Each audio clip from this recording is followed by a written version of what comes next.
Hello, everyone. Welcome to the Newsbrowse News broadcast.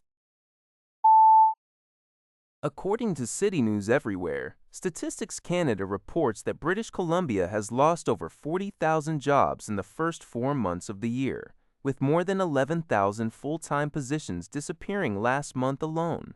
Premier David Eby stated that this comes as no surprise, attributing the job losses to the ongoing U.S. trade war affecting the province's softwood lumber sector. He highlighted that tariffs on Canadian wood are higher than those faced by Russia and Europe when exporting to the U.S., which has led to a decrease in BC's exports. The province's unemployment rate slightly increased to 6.8% in April from 6.7% the previous month, placing it in the middle among Canadian provinces. While opposition Jobs critic Gavin Dew criticized the NDP government's economic planning and the loss of full-time jobs, Jobs Minister Ravi Kalan acknowledged challenges but also noted strengths in construction, manufacturing, self-employment, and youth employment.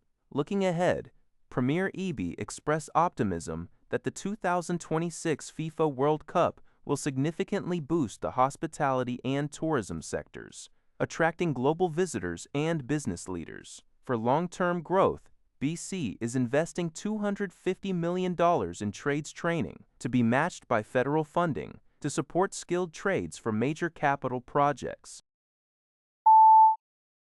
Training camps for all 9 CFL teams, including the Toronto Argonauts, are set to begin this Sunday, May 9th, 2026, as they prepare for the upcoming season, which opens on June 4th. Global News provides an overview of each team's key changes and expectations. The Montreal Alouettes, after landing quarterback Dustin Crum and releasing linebackers, will look to Canadian defensive lineman Isak Adeyemi-Berglund. Ottawa's Redblacks, under new head coach Ryan Dinwiddie, added several key players including linebacker A.J. Allen.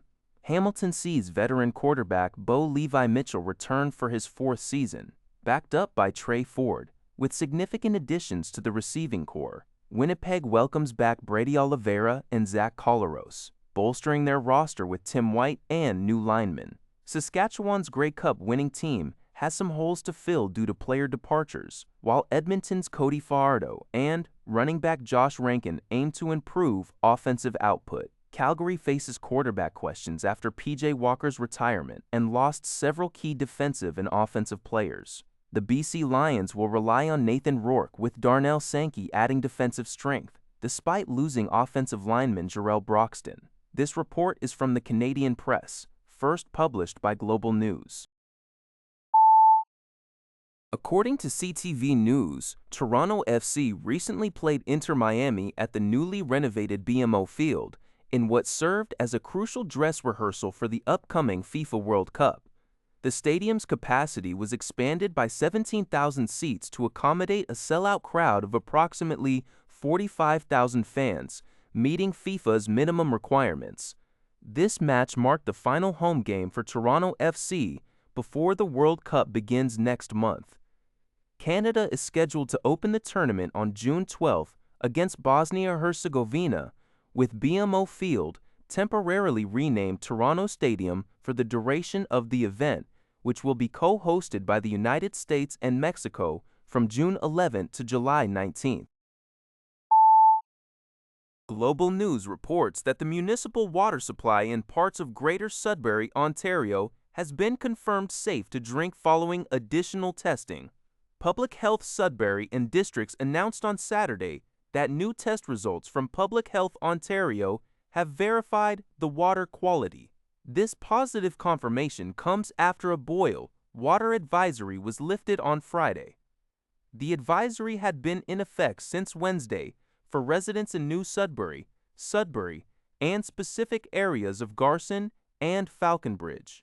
Officials stated that the extra testing was conducted as a precaution and as part of an ongoing investigation into the cause of the initial adverse water samples. Residents can now confidently consume tap water without prior boiling. Global political leaders and policy experts, including Canadian Prime Minister Mark Carney and former U.S. President Barack Obama, are currently gathered in Toronto for the 2026 Global Progress Action Summit Global News Reports, co-hosted by Canada 2020 and the Center for American Progress Action Fund. This day-long event is centered on critical themes such as economic security, democracy, and global cooperation. Several Canadian federal cabinet ministers, including Industry Minister Melanie Joly, Foreign Affairs Minister Anita Anandane, and Finance Minister François-Philippe Champagne, are also participating. Industry Minister Joly initiated the summit on Saturday morning by co-hosting a discussion with former U.S. Transportation Secretary Pete Buttigieg on rebuilding trust through economic security. The agenda also covers foreign affairs, artificial intelligence, digital transformation, and democratic institutions. Notably, U.S. President Donald Trump is not attending. Supporters of the summit emphasize its role in fostering international collaboration on shared economic and political challenges.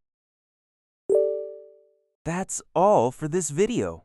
Thank you for watching. See you in the next video.